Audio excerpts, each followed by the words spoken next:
How's everybody doing? So, we're going to kick off this live stream, having a little bit of fun. Hope everybody's having a good day. And I hope you're listening because on your drive home or working out or whatever you got going on, we appreciate you listening. It's a lot of fun. And don't forget, CMA Fest is just next week. And all these people are working their butts off to make this the greatest thing that you've ever seen. PR people, all the employees at CMA Fest, the volunteers, everything. And it's if you see them out, just tell them y'all did a good job because these guys are really rocking the butt, and it's having a lot of fun. That didn't sound right, did it? Rocking the butt. Rocking the butt. It's a lot of fun. All right, so y'all guys buckle your seatbelts because it's very simple. We've got a fabulous entertainer on, a Grand Ole Opry member and a CMA award winner. This guy's done 13 studio albums. He's had several number ones, several in the top 10 on the charts. He's in the movies now, so we're going to get to talking to him and find out the movies, and y'all got to check him out because he is one of those man of many talents. So y'all give it up for T. Graham Brown, please. That's funny, man. Hey, you know what you forgot to say though? What's that? We're going to play at CMA Fest, and one thing that I always do, man, there's so many cops working. Yeah, and you got to thank the cops too, because man, they're out in force. Oh yeah, my uncle was actually a Metro police officer. Hey, I don't know about your uncle, but I know about you, man. I read up on you, so I know all your stuff. Well, it might be a part of it. You know, one thing I found interesting, listeners, one thing I found interesting about David is he was a truck driver for a long time, and he logged over 2 million miles. Is that right? Or how many? It was actually 20 million. 7 million miles. 7 million. And, you know, that's one thing. And he said all the lower 40 states, maybe you went to Alaska and Canada. I know you said Canada. And that reminded me of me. Yeah. I've been living on a bus since 1985. I don't know how many million miles we got, but we've been to every state, just about every town in every state, and Canada too. So we got that in common. Well, like you look back on Johnny Cash when he done that song, you know, I've been everywhere. And that's what I relate to because you name it, I've probably seen it. Yeah. I know you have, because you was actually going into the towns and playing the arenas and the venues and all that stuff. I've been everywhere the grass grows green, man. Yeah, it's crazy. Still at it. I'm 70 years old and I'm not slowed down yet. Say, I thought you was 62. Well, I look 62. But I got to ask you this question, though, because did you ever think when you started on this path, because you were born and raised in Georgia? No, I didn't think any of that. You know what? When I started out, pardon me, I was going to the University of Georgia. I went to I'm from Athens. I graduated from high school in Athens and then went to Georgia because I wanted to go to Georgia.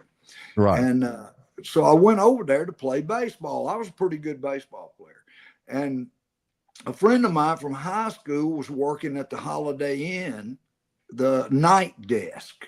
Yeah. And he was one of my buddies. You know, when you're in high school and somebody's mom and daddy goes out of town, y'all go over there and party like crazy, and then you clean the house. You clean the house up so it looks like they didn't have a party. You know, thinking you're cool. So at those kind of parties, I had this buddy that had a guitar, and he and I would just sing for the kids. You know, just for the fun of it. And so my buddy was working at the Holiday Inn. He had been at some of those parties, and he called me up and he said, "Hey, Tony is my name. Tony Brown's my name." And he said, "Hey, Tony, they got a bar upstairs at the Holiday Inn. Nobody ever plays in there. Maybe y'all can come over and sing the guy a couple of songs and see if he'll hire you." Right. And I thought, well, why not? So we went over there and we sang this guy three songs probably. He said, "You're hired Tuesday through Saturday, 4 sets a night." Well, we didn't even know any songs. So I went to, that was in September of 1973. And I went to, we were having fall baseball practice. Yeah. And I went to baseball practice, and I told my coach, who was a great grandfatherly kind of just a great guy. Yeah. And I said, "Coach, I have never sat on the bench in my life ever. And I can't stand not getting to play. And I have this offer to come over to the Holiday Inn and sing. I can make $150 a week. And I don't know what to do. What do you think I ought to do?" And he put his hand on my shoulder and he looked deep into my eyes. He said, "Tony, if I was you, I'd go sing." So that was the beginning of my singing career, end of my baseball career. So going into it, heck no, my mind didn't even think that far in advance. Mine would have been just, dude, I'm getting $150. Yeah, so we would sing at night and then get up and go to class in the mornings. And all of the clientele were sorority girls and fraternity guys. It was guys just like us. Yeah. We sang to the kids. We just kept singing to the kids, man. And that's what got me going. I did that for 3 years, and I had a lot of fun. I wasn't thinking about, I was wondering where I was going to find the next girl and the next cold beer. That's all that was. I mean, I was 19. Yeah. You know, and I bought my first house when I was 19, actually, from that singing money. Yeah, that's sweet. Yeah, I remember it was $20,000. It was $202.50 a month. Wow. So I got some roommates and made them pay for it. Oh yeah, talk about equity. But see, my folks are from the next county over from Athens, two rural counties, Madison and Jackson County. Right. And both sides of my family are farmers. Man, I might have to send you some pictures of me. We're doing an autobiography, and Sheila went through all these pictures and found 3 pictures of me plowing on a John Deere tractor with no shirt and cutoffs, and I don't know, I couldn't have been too old. I was probably in junior high school. Well, see, I think that lends a lot to an artist when they can actually say, "I'm country." Yeah, well, I am. except for those, you know, going to high school in Athens wasn't very country, and going to Georgia necessarily wasn't very country. But my daddy graduated from Georgia. He worked his way through Georgia and graduated in 1960, and I was 6. Yeah. And he got a job down in South Georgia selling corn seed and sorghum seed. And he met these guys down there, and they went together and they built a grain elevator in this little town called Araby, Georgia, 70 miles south of Macon on I-75. Mm-hmm. So that's the way I grew up. I had a black, and it was a 6 transistor radio. I eventually got a 10 transistor, and those could pick up farther away. But I had a 6 transistor little black, it ran off a 9-volt battery, and I had it glued to my ear 24/7, man. And I grew up in the 60s, and I listened to all that stuff down in South Georgia in this little 300 population town, and I wanted to get out so bad. I was so glad when my daddy sold out and moved us back to Athens. We begged him to move us to Athens and not the next county over, which was way smaller. I wanted to go to school in Athens. You know, I wanted to be right there in the big city. Oh yeah, which was about 30,000 people. You know, it wasn't that big, but it was way bigger. Bigger than 300. But yeah, both sides of my family are farmers. Matter of fact, my daddy just died last week, and my brother and I are going through all the stuff, and he left us a farm down there. We got this farm that's been in our family for 7 generations. Man. When they inducted me, the night they inducted me at the Opry, I had a cousin. I didn't even get to meet her because she dropped it off, and they brought it to me. But the family Bible, and the thing's about that thick. I mean, it's about almost 6 inches thick, and it goes back to 1797. and it's got all these old letters in it and all this stuff, and so I yeah. love the history of all that, you know? Well, it goes back, man. I mean, our family were not rich people, living on dirt roads, Yeah. born in the houses, you know, they grew up in and all. I can remember when both sets of my grandparents had outhouses. Oh yeah. And a well out back that you had to crank up bucketfuls of water. There was no running water. Yeah. So I've seen all that, and we grew all kind of crops. And I remember my grandmother making me a pick sack so I could go out and pick cotton with the rest of the guys. So Oh yeah. I've seen all that cotton picking and working next to black people that are picking cotton and not making any money. I know, I've seen the whole thing, man. I grew up in this town. There was a railroad track down the middle. All the white people lived on one side. All the black people lived on the other side. All the white people's streets were paved. All the black people, it was laid out exactly the same, just all dirt streets. And I've seen it all, man. Like I said, I grew up in the 60s.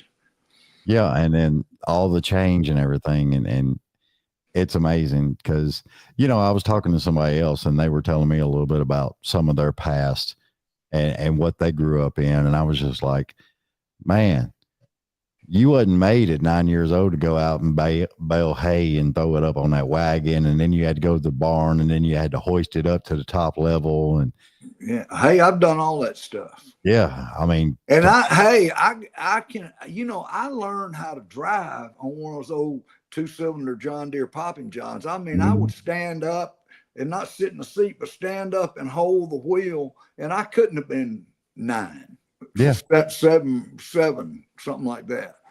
I remember I was 8 years old and my dad come home with a go-kart that had David Bradley on the side of it. Wow, you lucky dog. I know, right? And I was just like, holy crap. He got it autographed my name, you know, and all this stuff. And he's like, no, that's who made it, David Bradley. And I got to look at all the David Bradley stuff and the tractors and everything else. And it was just amazing to me. That Bradley stuff was David Bradley. Yeah. And that's a coincidence. Yeah. I think you're making that up. No, seriously. And you can go on YouTube and just type in David Bradley and it'll pull the tractors up and stuff. Sears bought them out. Nobody farmed Bradley's where we farmed. It was all green tractors. It was every now and then you'd see a Farmall or something like that, but it was all John Deere where I grew up. Yeah. Maybe a Ford. Ford made some good stuff. Ford had some really good stuff back in the day. When I was real little, a neighbor farmer let me get on his little Ford, and it was a 9N or 2N something. It was one of those little ones, and it had a bush hog on the back. I love cutting grass, David. I mean, I grew up cutting grass, and he let me drive that tractor and bush hog, and it was like a giant lawnmower, and I had more fun. Oh yeah. I got a picture, I guess my mama took it, of me pushing, you know, the handle on a lawnmower that you push. Yeah. There's a picture of me, no shirt, shorts, and no shoes, barefooted, cutting grass, and I'm reaching up to grab that handle. Man. I know, man. I cut yards for 50 cents a yard, and I've done all that stuff, man. But one thing, my daddy never would give me a BB gun. Yeah. It was nothing to come home from school, get on my bicycle, lay a shotgun and a rod and reel across the handlebars and drive out and ride out like 3 miles out kind of in the country and go hunting. I mean, everybody did that. Everybody had guns and all that stuff, but I couldn't get my daddy to give me a BB gun. And he said, are you going to put somebody's eye out with it? And I kept asking, you going to put somebody's eye out with it?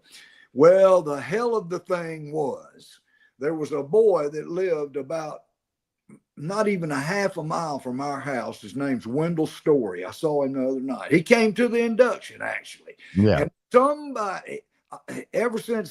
somebody shot his eye out with a BB gun. I mean, he had blind eye. So I couldn't argue the point because my daddy would just point over there to William Story. You're going to wind up like William Story. Somebody actually shot him in the eye with a BB gun. That's how he got his eye put out. Well, at least we know it was not you. Yeah, it wasn't me, but I had no arguments. What I'm saying, there was always Wendell Story. Oh yeah. So I never got a BB gun. I'm looking right here, right next to me. I got a pellet gun. I mean, sitting right here. I can grab it. Yeah. I had more fun going to Walmart and buying that pellet gun, man, and shooting that pellet gun because I never had one. Yeah. It's great. And when I was 10 years old, I wanted the BB gun, and Santa Claus brought me a 22 rifle. So I guess my daddy figured I was smart enough like not to kill somebody. Oh yeah. So you can have this rifle. I still got it, and it's brand new. It's in my closet. I still got it. My dad bought me it was a BB gun, but it was the pistol that looked like, the Lone Ranger was big with me. I just loved watching that show. And he found one that looked like an old Colt, and it was a BB gun and had the holster and everything else. And I never shot anybody's eye out or shot anybody with it, but I still have that daggum BB gun. Yeah, I know what you're talking about, man. I mean, I got that rifle. I was 10. That's 60 years ago. That's how long I've had this rifle. Yeah. I never did have anything to do, BB pistols, guns, and I would have killed for one, but it never happened. Well, I mean, you got the pellet gun now, so. I do, and I can shoot it anytime I want to, buddy. Oh, yeah. As long as I don't shoot it at anybody. That's right. How accurate are you with it? It's got a scope on it. Oh, man. Pretty accurate, yeah. Yeah, thank goodness for that scope. But I shake a little bit, so I kind of have to lean up against the door jamb or lean up against something solid. Yeah. To get a good bead on whatever I'm shooting, because I shake. If I don't lean up against something, my hands shake. See, I used to love it because I liked watching the Beverly Hillbillies when they were on, and they were out in LA in this multi-million-dollar mansion, but Jethro and they were out on the front porch, and they were taking turns shooting the wings off flies at like 100, 200 paces or something like that. I know that episode. Yeah. I mean, it was just, that stuck with me for a long time. Yeah. They were shooting flies, and, or they'd put a match down, and shoot and start and strike the match off. I pretty much got every Beverly Hillbillies episode memorized. I tell you what, I got them memorized. I got Green Acres memorized. Yeah. And I got Andy Griffith Show triple memorized. See, and that was another thing with me, the Andy Griffith Show. I loved it when they come on and played that bluegrass music and the old man with the brown jug tooting on it. And Briscoe Darling. Yeah, the Darlings. So when I moved to Nashville, I met Doug Dillard. It was the Dillards was their real name. There was a family, brothers that had this bluegrass band called the Dillards, and they went out. They went out there to L.A. and they got signed to. It was just a fluky thing. Andy Griffith saw them, and he signed them. They'd been in Hollywood 2 weeks. And wow! They got that gig on the Andy Griffith Show. What's really fun is,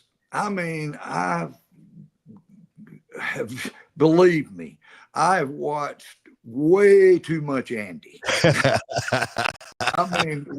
It's a sickness with me, man. It's the episodes, they're embedded down here in the deepest recesses of my subconscious head.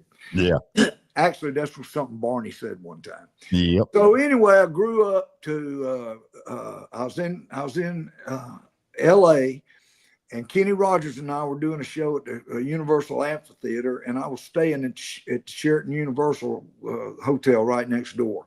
I remember it was funny because Kojak Telly Savalas Yeah. had a room there on the bottom floor, and I would see him in the lobby. But anyway, I get up there, and my phone rings, and I asked her, and he says, "Is this T. Graham Brown?" I said, "Yeah," and he said, "This is George Lindsay. It's Goober calling me." And so I'm just totally excited and can't believe it. And he said, "I just want to meet you. Goober wants to meet me." I guess he'd heard something on the radio or whatever. He said, "Can I buy you and your band breakfast tomorrow morning downstairs?" And I said, "Yes, sir." And we came, and he regaled us with tales for about 3 hours. It was awesome. And I went on to be lifelong friends with him. So fast forward, we get this call. They have Mayberry Days in Mount Airy, North Carolina, where Andy's from. And the town, that little town, has a lot of Mayberry stores in it where you can buy Mayberry stuff. Right. Mayberryopoly. Somebody gave me all kinds of, all kinds of junk. And they have the Snappy Lunch diner where Andy used to eat, and that's in the series, the Snappy Lunch. And Floyd's Barbershop is right next door to it. So they have this, it's a big deal every September. Well, Sheila and I get a call to come over there. Man, I was like the Andy, the Mayberry Days king and queen, me and Sheila. It was the most fun. And that is awesome. I was up on the podium with the mayor, and the mayor got up, gave me the key to the city, all this stuff. It was really great. And there was a bunch of the living characters from the series were there, and they have a lot of reenactment people also, they'll have 2 or 3 Barneys walking around, and that kind of thing. And I've made some lifelong friends from those folks. They were really nice. And allow me, another thing that was way cool is I grew up eating moon pies and drinking RC Cola. When I was little, you could buy RC Cola for the same money as a Coca-Cola, but the RC bottle was bigger. Yeah. So I would buy RC just because it had more Coke in it. Oh, yeah. And so. And Dad was the one that taught me how to do the peanuts in it and all that stuff. Yeah, exactly. Yeah, same thing. So I grow up, and the RC Cola and Moon Pie Festival in Bell Buckle, Tennessee called us up, and we were king and queen of the Moon Pie Festival. And then COVID hit, and we were by default 2 years in a row, and nobody's ever been king and queen 2 years in a row because they couldn't have the festival the second year. So by default, we're the only ones that ever done it twice. So I've been able to have all kinds of goofy fun, man. David, I'm a goofball. That's what. You can't. I don't think you can really fully live life unless you're having fun with it. I hear you. You got to have the goofballism. I hear you. I totally agree. It's got me in trouble at times, but I totally agree with you. I mean, that's my daddy was a non-goofball. Yeah. As far as I was concerned, as far as my goofballiness was concerned, he was a no tolerance deal. But he was a pretty funny guy himself. At his funeral, he died a couple of weeks ago. At his funeral, all these farmers were coming over. My daddy started carving wood when he was in his 50s, I guess, and got really, really good at carving wood. I got pieces here that I'm looking at, and it's just amazing that would come out of my daddy, because he he hated music. He didn't like that I was in the music business.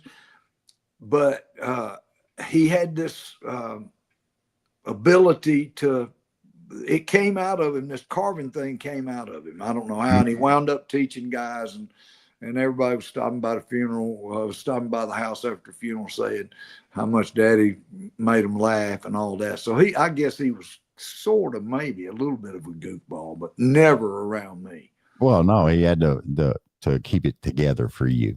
Yeah. But But there was a bunch of people liked him in that community, so that's good. It made me feel. Yeah. Well, see, I had Robbie Johnson on the show, and we were talking, and I remember when I was growing up back in the day, people that would sit around, you'd see a bunch of old men sitting around either by the courthouse or park or something like that, and they were all whittling. Yeah, whittling. That's what my daddy started out. Anybody can whittle. That's just making a big stick into a little one. It ain't that hard. Yeah.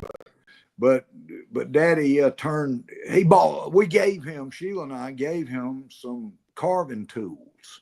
That's what started the whole thing, because he didn't know how to carve. We were trying to find him something that he would like, that he would enjoy. And we tried several different things that just didn't fit him. But when we gave him those carving tools, man, he was off to the races. Oh, I can imagine. I mean, it's I told Robbie we needed to start like a whittling club or something, because. Well, he built a little house, like a little one-room house that was the carving house. And he taught all these farmers and guys would come to the carving house, and they'd sit around and carve, and Daddy'd show them tricks and talk, Yeah. Well, that's what, the whole thing to me was that conversation.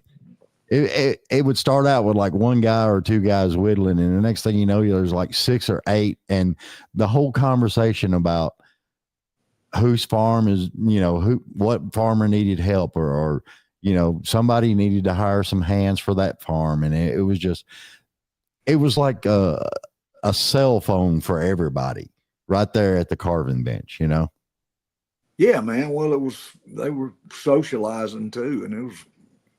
Hey, man, things just ain't the same from when I grew up. That's just all there is to it. And I guarantee you, I would hate to be growing up right now, I think. Yeah.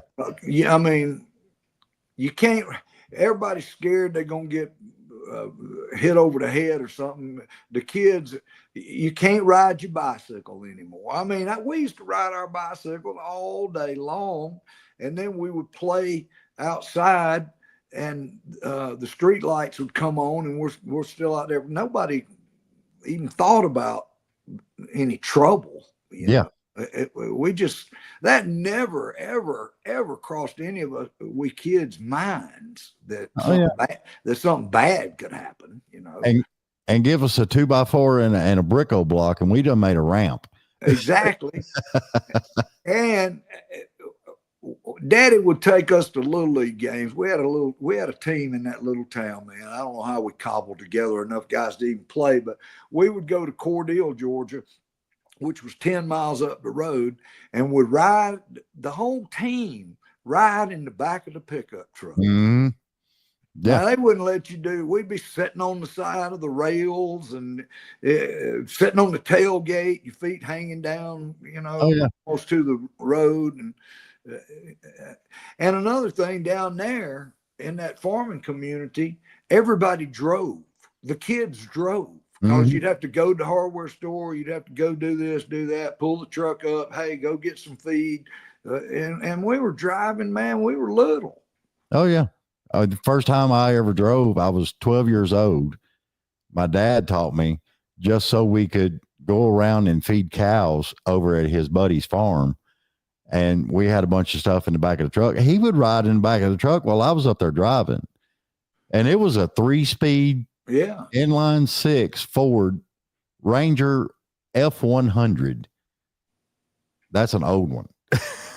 Well, and that's a good place to learn how to drive too. I learned how to drive a stick shift. My grandparents lived on a dirt road, and my uncle, who had moved off, bought the first Volkswagen in Madison County. It was a 58. Yeah. And boy, I would take that thing out on the dirt road, especially if it had been raining, because you could really cut some didos with it, But I learned how to drive as much in that thing as anything. Oh, yeah. But we were all driving, man. We were all driving. Mm-hmm. Yeah. And if people out there listening, if you had a farm or your dad or something like that back in the day, the kids were driving the vehicles. We were driving the tractors, the trucks, the all kinds of stuff just to pull our weight and help dad out. And really not getting paid anything for it too. Well, my daddy, when I worked at the grain elevator down in Abbey, my daddy built this grain elevator, and I would work making hog feed and grinding corn and making cow feed and loading these big bags up and treating wheat and rice so farmers could plant it. And we put them in bushel bags and sew them up with those hand sewing machines and all that. And we worked, and I never got paid. And then one Saturday, my daddy gave me a check for $50 and wow, said, "You did a good job this week." I couldn't believe it. I mean, that was amazing to me. Oh yeah, that was the first official paycheck that I ever got. That's awesome, though. I mean, I remember the first time I would sell. Hey, here's something you probably hadn't heard lately. I would sell Christmas cards. There was this company, and you could sell. I would go around to everybody's house, and you put they would print. The company would print whoever it is name, like "Merry Christmas from the Browns" or "Merry Christmas from whoever," or Todd and Jenny or whatever. Oh yeah. So I would sell those cards, and then they sent you a book of prizes. So if you sold X amount of boxes of cards, you could get this. And then if you bumped it up and sold more than that, you could get something nicer. Man, I got more stuff. I had more fun. I got a bugle, got a microscope. I sold enough cards. And this is in a little bitty town. I got a 3-speed English racer. That's what they called them back then. English racer. It was black, had them little skinny tires. Everybody made fun of them because they had those big balloon tires on their bikes, or they had spider bikes with those high-rise handlebars and banana seats. See, I never did. I'll tell you how stupid I was. We went to this store out in the country. It's called One Stop Denims in Sylvester, Georgia, and it had all this junk in there. He had a little bit of everything, and I spied a banana seat. And I begged my daddy, and he bought it for me. I took it back and put it on my full-size bicycle. You know, those spider bikes had like a 20-inch wheel. And so I had a big bicycle with regular handlebars on a banana seat on it. It was the stupidest looking thing, but I had a banana seat, baby. And it was comfortable. I mean, you lean over, and it's just a really ridiculous looking thing thinking back, but yeah, that's the way it was back then in Araby, Georgia. Yeah, it's I run into that problem a lot because I see a lot of things that are like now, and then I can reflect back to how I grew up and things that we had back then and everything else, and I'm just like, man, y'all were missing out. Putting cards in the spokes and let them hold on with a clothespin. Mm-hmm. So you'd have an engine. So you'd have a motor. Yeah. Well, I took you remember those colored straws that we had back in the day? Yeah. I used to take and just slice it right down the back middle, and then I'd put it on my spokes on my bike. That's a good look. See, they didn't have those back then. They had like regular straws, maybe. Yeah. That's a good trick, man. Yeah. You dressed it up. We had fun. Oh man. But I guess that's because I don't know. I was born and raised in Nashville, so. Well, you're a rare Nashville native. Our son's a Nashville native, but not many are. No, it's I get tired of getting called a unicorn. Oh, was that what they call you? Well, yeah. Well, that's one way to put it. Oh yeah. You know, it's crazy as I'll get out how some of that stuff is. But I want to know, and this is the one thing that really, really interests me about your whole career and everything else. How did you get into movie business stuff? Just BSing my way. Just BSing my way through it, man. I read for a part the other day. Like Sheila filmed a thing. They were want me to read for a preacher, being a preacher, and I wish I could tell you the name of that movie. It's going to be starting to film here soon. So Yeah. I hope I hear in the affirmative, but we shall see. They're going to film it down in Georgia. It's about a little girl gets abducted. Yeah. And there's a detective trying to figure it out and all this. And I'm the preacher. Hopefully, we shall see, like I said. I think you could pull it off. Oh, I can definitely pull it off. Whether or not they're going to give me the chance, I don't know. We'll see. Was it hellfire and brimstone type preacher? No, I don't know. Just more like a gentle, positive force in the community. Let's put it that way, maybe. No, just a preacher. You know how a preacher is. Yeah. I don't think I'm going to be preaching any hellfire and brimstone. I was raised up Baptist. That's what I was in. Me too. It was crazy. I'm going to sing Beulah Land on the Opry tomorrow night. I can't wait. It's country classics night, and you're supposed to sing a hit of some sort that's at least 40 years old.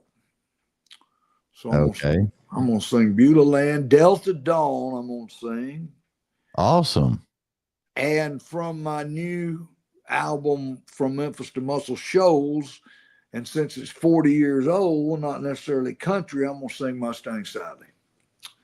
Awesome. So we'll get the crowd singing Ride, Sally, Ride, yeah, you get them all stirred up. Yeah. Yeah. And, and Delta Dawn's another good one that everybody knows. So when you're singing the chorus of that, the crowd will be singing too. I like making people happy. David, I have the greatest job in the world, man. I get to make people happy for a living. Mm-hmm. And it's a lot of fun, and it's a good feeling. Oh, yeah. I mean, it's... You're doing the same thing. Well, I kind of hope so. I assume that your viewers and listeners are happy with your work, with your effort. I hope so. I mean, I haven't had complaints yet. There you go. There you go. Oh, me. It gets crazy. I want the artists to be out there and their fans be able to see them, I hear you, man. And have some fun and have some laughter while we're doing it. We're still out doing shows. I do the Opry a lot. Yeah. If we're in town, and I still have a band and a bus and all that stuff. As a matter of fact, I think we're doing the Opry some next week. No, we're doing a bunch of CMA stuff, and then we're going down to the Hank Williams Festival. Right.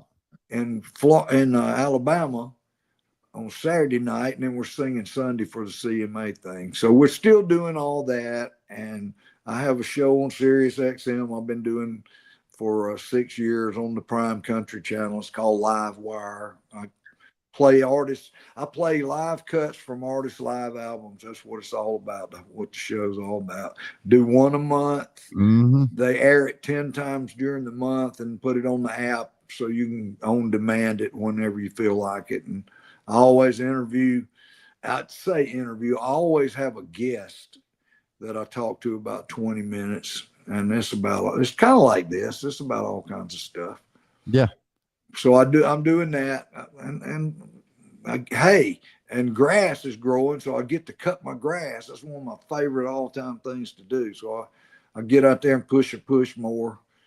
And, right before I called you, Sheila made me walk on my treadmill. I got two new hips. I got a new that I got in January, and then I got one that I got about a year and a half ago. So I'm trying to get back in shape. I'm getting to where I can walk. I can't quite put on my socks and shoes yet. Boy, I hate to ask Sheila to help me do that, but I do.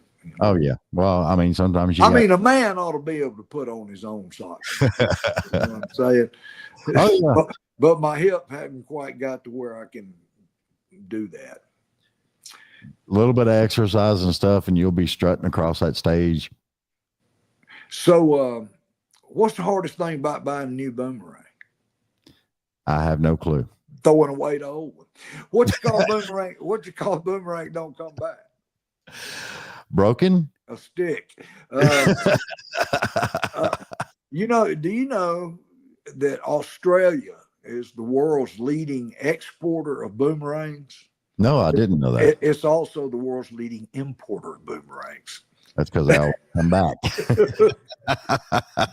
You know, I used to have about 5 killer boomerang jokes. I can't remember the last one, but I'm sure that it'll come back to me. Oh, All right, enough of that. Definitely come back to you. So this woman beat her husband up with his guitar collection. And when she went before the judge, he said first offender, and she says no, so first to Gibson, then offender. What's your favorite? So my daddy was a veterinarian and a taxidermist, and he had a sign in his office that either way you get your dog back. Sweet. I love that. Oh boy, I'm definitely not a professional. Henry Cho, the comedian, stopped by my dressing room the other night. He's an old friend of mine, and I was trying out some of this boomerang stuff on him and all, and he said, Brown, stick to singing. Hey, say, I was sitting there thinking you was going to go on Zanies. Hey, now here you go. Do you know Dusty Slay? I've heard the name. He's a comedian, and he lives in Nashville, and he does a regular thing. He sells out big theaters all over the country. He's gotten real popular in the last year or so. Right.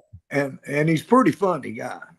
He grew up in the trailer park, so he's got a lot of trailer park stuff and stories about growing up. And he's not a real joke guy. But he tells stories. But anyway, he said, man, you need to come to Zanies and do 5 or 10 minutes when I'm down there. So he said I was all right. Well, there you go. So maybe Henry Cho ain't the end all be all of opinions. I don't know. Well, I mean, I think it would be interesting for people to see you in that light. Well, I'd have to, no kidding, no, David. I'd have to come up with some material, man, or write something down. I don't want to just make it up on the fly. Well, you could get some of these young people around here that like to write a lot. Tell them you need some jokes. That's what I do. I need some jokes. Anybody out there, send me some material. I'm in desperate need of it. Send all jokes to T. Graham Brown. Yes, sir. Care of Davidson County Jail. Oh Lord, that is crazy, man. I got locked up one time, man. I was going to South Carolina to see. I was dating this rich girl that went to Georgia, and they had her family had a place in what's the name of that place? It's next to Pawleys Island. Anyway, it's a really expensive place, and I was probably 18, 19. And I had an Eldorado Cadillac, and I had a gun up under I had the armrest folded down. I had my pistol up under it, and I'm going through South Carolina. I get pulled over for speed, and State Patrol pulled me over. And I got out, and he spied the butt of that gun, and he moved me over, and he reached down, got it, and unloaded it, and dropped the bullets on. He said, "Whose weapon is this?" I said, "It's my daddy's. This is his car." Because I had used some of my singing money to buy a Cadillac Eldorado. Yeah. And I thought to be a big shot. And so the guy took me to jail in Orangeburg, South Carolina, right off Highway 17. That's where I got stopped. I'll never forget. And so I'm locked up. And the only person I know that in the vicinity or the long vicinity was this girl. So I called their number, and I got her daddy to come and bail me out of jail. So the first time I ever laid eyes on this girl's daddy, he was bailing me out of jail. And he said, good impression. he said, now look, son, I'm going to let you come back to the house and spend the night, but tomorrow morning you're going to get your, you know what, back to Athens, Georgia, and don't you ever call my daughter again. Yeah, that's not the impression you needed to leave. So I took my daddy over when the court date came up. I took my daddy over there. I was scared, and I asked him if he'd go with me. I thought it might look better, you know, and I put a suit on. We walked in the courthouse, and there was just a bunch of scraggly looking, you know, DUI people, petty theft, all these, you know, they're not a really a pretty unsavory looking crowd. Right. So I got a suit on. I'm sure Daddy had a suit on too. So I'm sitting there waiting. And finally the judge called my name and I went up there. He said, I have you here for speeding, for possession of an illegal weapon. He named off a couple more things. And he looked at me and he said, and I sentence you to $10,000 fine and a year in jail. Wow. And he looked at me, and I mean, I almost collapsed. And he looked at me, and then he hit his gavel and said, suspended, and don't you ever come in my court again. But he scared the crap out of me. Oh, yeah. That's one of those things you never, ever forget. Oh, yes, never, ever, believe me. No, but it was funny. Hey, you know what was so stupid? I wrote a song while I was sitting in there. in true hillbilly fashion. Well, see, I tell people all the time, you know, especially a bunch of these younger singer-songwriters and stuff, it's amazing where you'll be.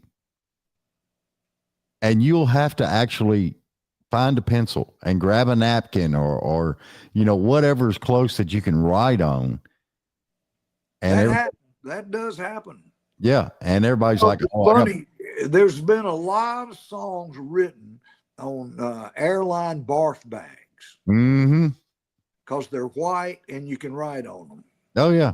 And I've heard stories, songwriters that wrote hits on barf bag or airline barf bag. So yeah, it doesn't matter where you are as long as you can grab a piece of paper of some sort and a pencil.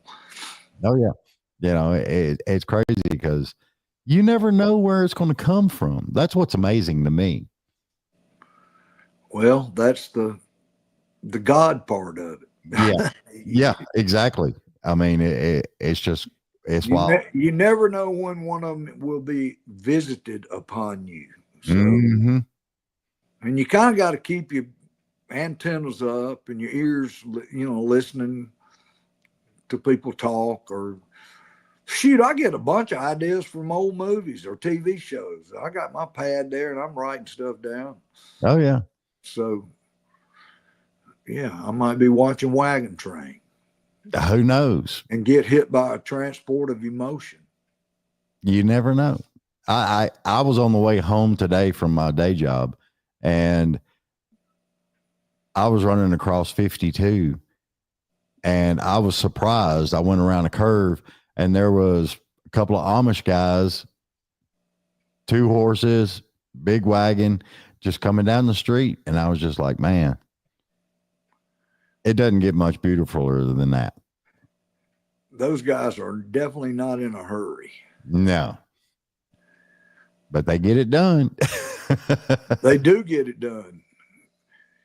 My daddy took me to these Mennonites' house one time, and they were serving us mint tea leaves. They would boil mint leaves and then put sugar in them. It sure was good, but they didn't have a radio or TV or anything like that. Yeah. And they all drove black Fords. And they all wore these black hats. Yeah. You know, but that's just the way they did. The Mennonites did. The Amish, I don't even know if they drive cars. I know these Mennonite people had a black Ford. So I haven't seen any Amish driving cars. It's always a horse and buggy. Because I was getting my patio furniture at this shop that was next to one of the guys' house. And I guess it was his daughter, maybe 14, 15 years old. She's out there with a horse, and the sickle that laid down, to cut the grass with the horse. And I was just like blown away just watching her do it. I know it is. And that yard that's not for me. I will say that. That's not for me, but obviously it is for some people. Oh yeah. Hey, and you know what? I'll have to say this. There ain't nothing wrong with it. Oh no. And it was some of the most beautifulest grass I've ever seen. Hey, they're smart. Plus they can make some furniture. Oh yeah. Yeah. Cause my stuff's like 2 years old outside, and it's still just as like I bought it, except for the birds. Birds got to take crap everywhere. If anybody's listening, I need a new deck. I don't know. Now I can go pay for it anywhere. I mean, I need like a free deck. Yeah. A little bit bigger than the one you got now, right? I would settle for the same size. Well, some of this stuff you're doing, just hold some signs up. I need a free deck. I need this. I need. Yeah, maybe I can do a jingle for the deck people and get a free deck out of it. There you go. There's a lot of people doing it now. You could write a song. How many songs have you wrote total? Oh, I don't know, a couple of hundred, not a whole lot. I never was like a professional songwriter. Right. I mean, I wrote enough. I've had a few hits, but I never was like a professional songwriter and trying to get songs cut all the time and pitching songs all the time. I never really did that. Well, I mean, you're actually from the era where, I grew up too. It was usually the artist wrote their own songs and done them. And that's why they were writing them, so they could have that material to write and play for the fans. Yeah. And given that you can write a really good song, Yeah. I don't write really good songs every time. So I in the past have sought out songs from people that know how to write great songs. Yeah. Every time I make an album, a T. Graham Brown album, I listen to songs. I was listening the other day, man. I bet I listened to 100 songs the other day. Wow. And did not find one that I really liked, that I thought, man, this is great. This is good enough to cut. Well, you got to get that feeling about it, Yeah, I mean, you either like it or you don't. Yeah, pretty much. Yeah. And before I cut a song, I gotta really, really like it. Yeah, I gotta love it, or what's the point? Well, yeah, same as writing one too. If you don't love it, then why write it? Yeah, well, you don't set out to write a dud, but every now and then you write a dud. Yeah, I've heard a couple. It amazes me. I've heard a few that went on to be hits. And some of them amazed me. Hey, believe me, man, there's a lot of songs that I've heard over my career that were big hits that I wouldn't have cut in a million years. I'm still trying to figure out how the Macarena got as big as it did. Boy, it hit, didn't it? It hit big. Everybody. Every now and then you get a song like that. Boy, I wish I had written Macarena. I wish I had the copyright on it. Dang, oh God, yes. That song's made millions of dollars. But I just got tired of everybody doing the dance, Yeah. We used to go to Denim and Diamonds out there in Madison. It was a real huge bar, and they played that song, I know, at least 3 times a night. Well, when it was popular, people wanted to hear it 3 times a night or more night, but it's crazy as all get out. Every now and then you'll get something like My Sharona. That was another one. Yeah, that was a good song. That was another one they wore out to me. When I first heard it, I thought, man, this is cool. By about the billionth time I heard it, I was tired of it. And that's the only hit the Knack had, you know, the Knack. They were an MTV phenomenon. That was back when MTV was just starting out, I think. And the Knack, you know, they all dressed and had those black suits and skinny, like the Beatles, you know, or something. And, oh yeah. And then they had My Sharon, and it was like the video mixed with the song, mixed with their look, you know, just made a hit, boy. Made a big hit. They had to have the black suit, the white shirts, and the black tie. Yeah, the only hit they ever had. That was definitely a one-hit wonder. And it was a weird one-hit wonder. There's some one-hit wonders I love, like Spirit in the Sky, Norman Greenbaum. That was a great one, I thought. Oh, yeah. That was a one-hit wonder. There's a bunch of one-hit wonders. Yeah, it's amazing, some of them. But they wrote that song, and it came out, and it just went all the way up. I was talking to Sheila yesterday in the car. We were going to visit a radio station. It might have been this morning. Dang, it was this morning. And I was saying, do you know how when you're listening to the radio, you'll hear a song that you hate? Yeah. And then after they've played it and played it and played it and played it, you like it. Yeah. You wind up liking it. The only reason for that to me is that somehow in your brain, if you hear something enough, you will start to like it. I don't know. Because there really have been some songs, David, that have come out that I thought were awful. And then in the end, I liked them. Yeah. So go figure. Yeah, there were several like rock songs that came out that I just couldn't stand to hear them. But like over a month or so, you're humming along and singing along. Yeah, it's just crazy stuff that goes on. Well, brother, we're going to have to get out of here, even though we could probably do 2-3 hours sitting here talking. Well, you've been very kind, and I appreciate you having me, man. And God bless you, and God bless all your viewers and listeners, and God bless the United States of America. Exactly. And God is real. God is real. Anybody out there don't believe that, you're fooling yourself. Oh, yeah. And you're also doing the 11th annual Country for a Cause again this year. Yep. We've been doing it a long time. Yeah. You and T.G. Shepard and Kelly Lang are great friends of ours, and we're glad to help. And that's next Wednesday night. Yeah.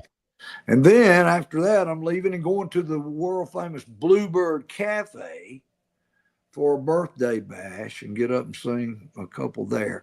You know, that's where I got my record deal, at the Bluebird. Yeah, that is awesome. I was singing at the Bluebird one night, and there's these guys from Capitol Records asked me if I wanted a record deal. I said, heck yeah, that's what I've been wanting.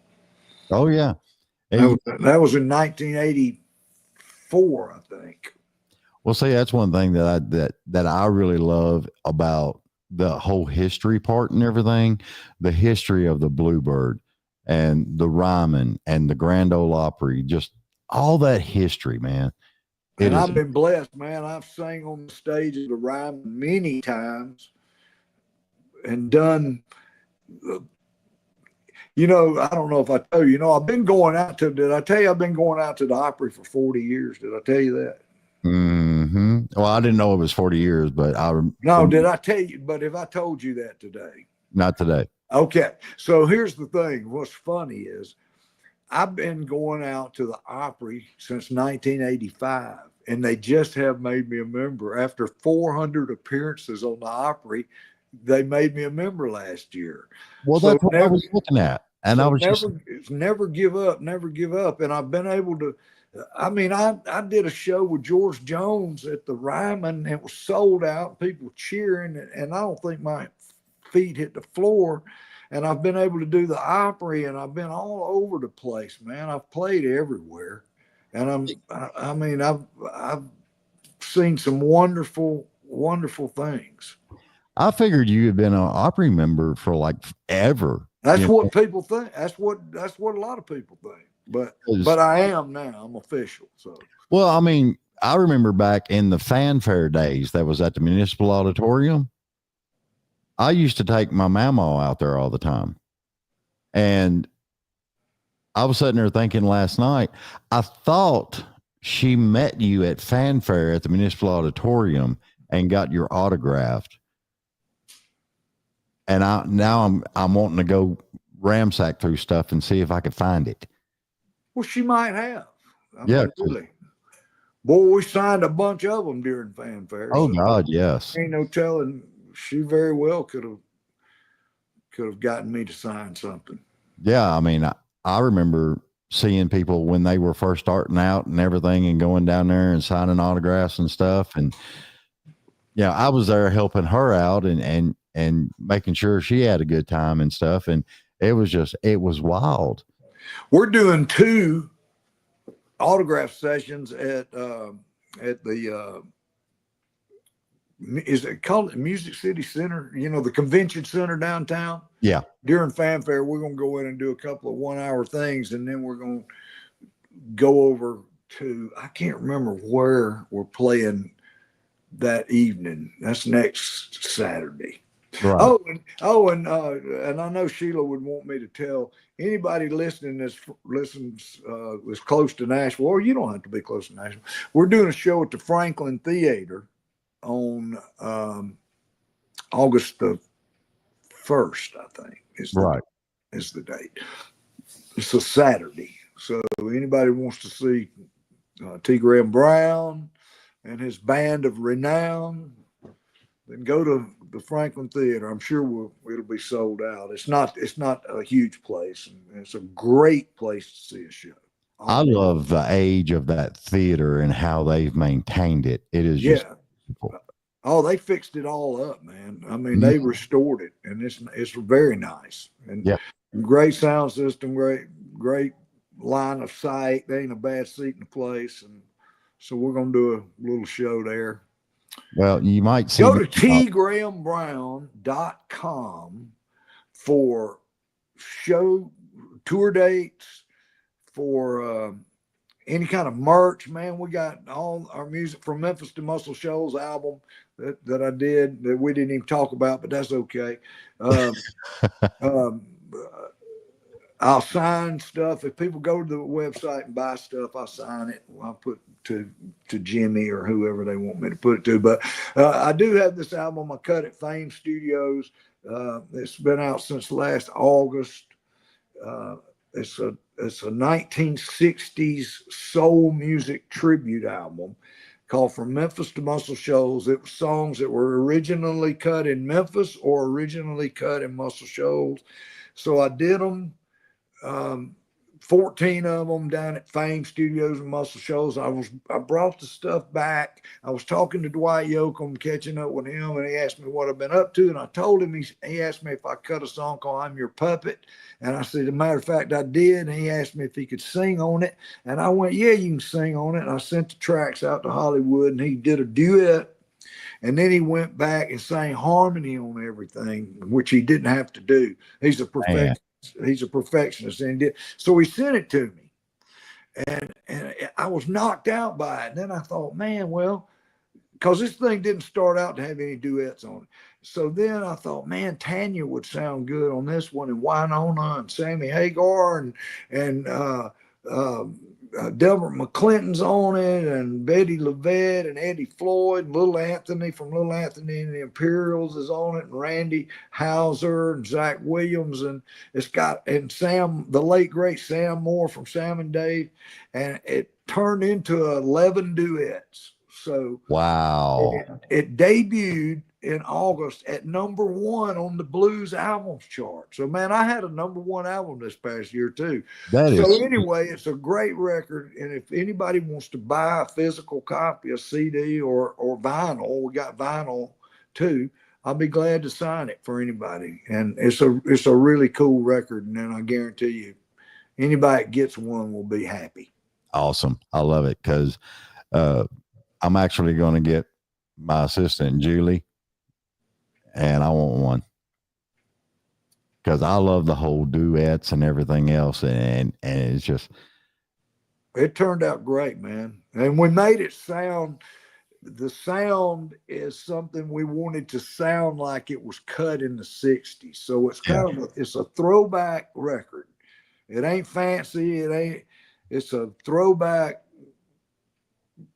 soul record. If you like soul music, you're gonna Mhm. love this record. If you like old school soul music, I guarantee you'll like it. I love it. And I guess that's all I wanted to say, Dave. I forgot to say that. Oh, and Sheila would want me to say, please come to our Facebook page. We got a great Facebook page we keep up. We got Instagram, X, all that stuff. Just Google T. Graham Brown, and all this stuff will pop up. Oh yeah, and you got And link- y'all tune in if you got Sirius XM. Y'all tune in to Livewire. We got a lot of listeners, and we get a lot of compliments on it too. It's a fun show. yeah, because I'm actually going to start listening to it now. Please do. Because I think everything you're doing, where you're from, and everything else, it makes me want to listen more of what you're about to do. Oh, good. And another thing I should add is I'm getting ready to do a gospel album for Gaither, and that's going to be big. And Yeah. And Ben Isaacs of the Isaacs and I are going to make it together, so it's going to be good. I'm going to start on that probably within the month. Right. And then I think we're going to do a DVD and all that to go with it, like a DVD of a live concert of me doing the gospel songs. I think that's in the plans. Pretty sure. That'll be awesome. And you're also playing on the Nissan Stadium stage on Sunday. Hey, if they say so, I'll be there. Well, that's what Julie just texted. Nobody tells me anything. Hey, you know what I do, David? Exactly what Mrs. Brown says to do. There you go.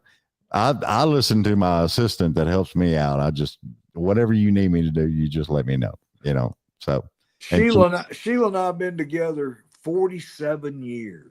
Man, that is awesome. So we know each other very well. That is awesome. She knows me too well. She keeps me thinking right. And that's a good thing. It is a real good thing. God blessed you early, man. I'm telling you.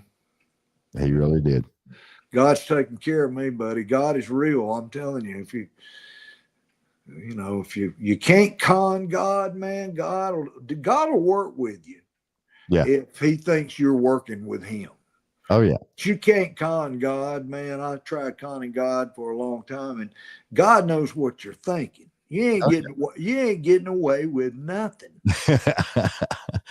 Kind of like arguing with your mom. Yeah, you ain't getting away with nothing. God's got your number, boy. And if you think you're getting away with something, you just running a fool's errand. That's for sure. Oh yeah, it gets crazy, man. We're actually going to be at the CMA upstairs in the press area. So if you get out to the CMA after you play the stage or whatever, stop by and just say hi, man. I'd love to meet you face to face. If I'm in the vicinity, I will. I know we're doing something down at Eric Church's bar down on Lower Broadway too. Yeah. I don't know exactly what that is. He had us in there. We played. He's got a venue in there, and it's kind of like a miniature Ryman a little bit. And we went down there and did a show. Me and an acoustic guitar, but I think they're going to have some sort of function in that room. I don't know, man. Hey, I can't keep up with it. I just, like I said, I just do what Sheila tells me to do. Exactly. She gives me a heads up on what we're doing tomorrow, like at night. She'll give me, okay, tomorrow we're doing this, this, and this. Yep. And I go, okay. I have to live by a calendar, and Julie fills out the calendar for me. Well, yeah, same difference. T, brother, I really appreciate it. This has been so much fun, and we're going to see you real soon. All right, buddy. If you need me, holler. You know how to get in touch with me. Yes, sir. I appreciate you. All right, buddy. Take care of yourself. God bless you. God bless. We'll see you. All right. Bye-bye. Bye-bye. All right, everybody. Y'all remember, he's going to be on the Nissan stage on Sunday. Don't forget, he's also going to be at the 11th annual Country for a Cause with T.G. Shepherd and several other artists. Some of the artists that have been on my show are actually going to be there. Billy Joe Jones, Chapel Hart is going to be there, and Trey Calloway. Awesome people. Y'all go and check them out. Everybody get ready. I think I've got 2 shows coming up this Sunday, and then after that, we're not going to do anything else until we get down there to the press rooms at CMA.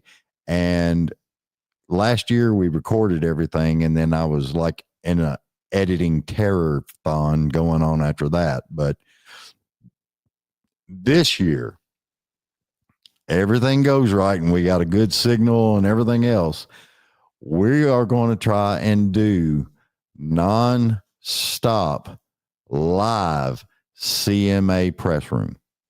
And every artist that comes in, they're going to sit down and y'all get to see everything from start to finish of that artist coming on the show. So we might do a break for a bathroom or something like that. But other than that, we're going to try and do live 6 hours a day. It'll be nothing but live streaming. So y'all check it out and come to CMA Fest.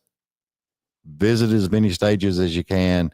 And T. Graham Brown will be there and hopefully doing autographs and stuff. And T.G. Shepherd will be there. And there's so many artists that are going to be there. This is going to be, I'm not going to say that word again, but this is going to be the biggest CMA I think that they've had in a long time. So hopefully we'll see somebody there. Love you. Mean it. See ya.